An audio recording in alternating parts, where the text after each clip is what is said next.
I just made a vegetarian egg. It's not this one. Let me show you how I use them in these chocolate cookies. Start by creaming your butter with brown and white sugars.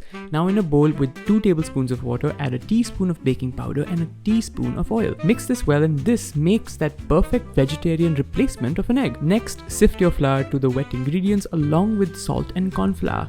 Add chopped dark chocolate and let your cookie batter rest in the fridge. Scoop them out, add a bit of grainy salt and bake it off. Share this with someone who always wants eggless recipes, and as always, happy cooking!